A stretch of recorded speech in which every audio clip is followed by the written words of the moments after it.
What was he called before? And somebody here asked that, do you believe that Jesus died for us? The day I will see a white man dying for a black man, then I'll believe in the white Jesus dying for black people.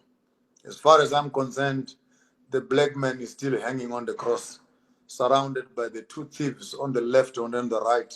These are the Europeans and the Chinese who are busy crucifying Africa on the same cross. We cannot even talk about the death of Jesus. Let's talk about the dying of Africa constantly.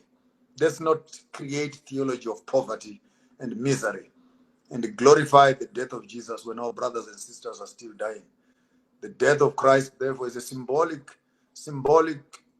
death, the death of truth, the death of the poor, the death of the marginalized, the death of the children of the soil. And if religion is used to pacify that, then that is the doctrine of demons. For he came to set the captives free.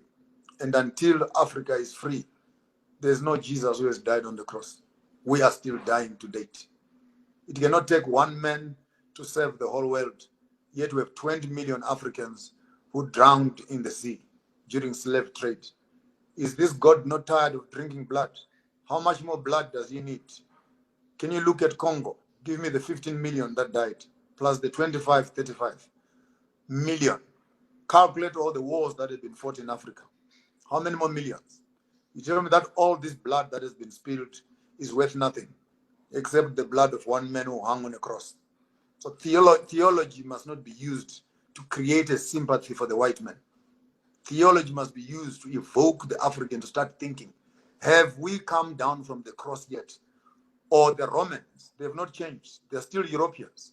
They are still nailing our hands, the style of our work, putting on crowns of thorns on our heads, managing our minds and what we think, piercing our sides, poking our reserves of food and etc., nailing our feet, passports. You cannot travel without this and that. Can you tell me that Jesus died on the cross? The day I see a black man free, I will start talking about Jesus who died for the sins of the world. He could not have died for the black man, and the white man who believes in him did the crimes that he did.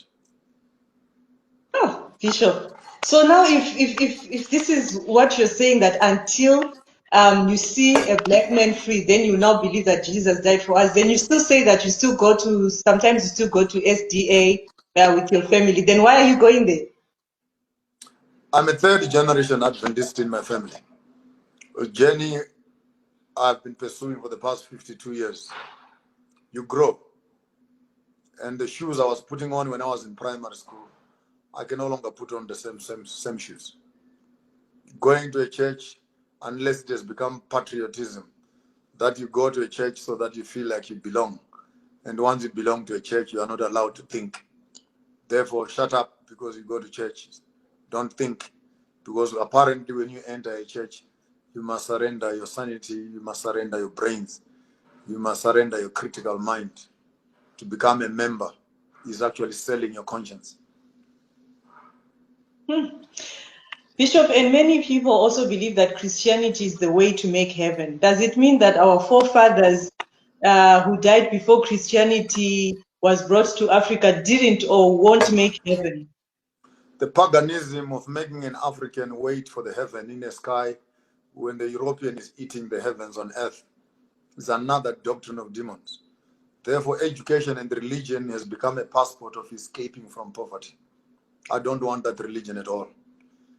I cannot go to heaven to walk on the streets of gold when I have never touched the bar of gold on earth. I can't walk to heaven and own the estate of heaven when I fail to look after my own ground.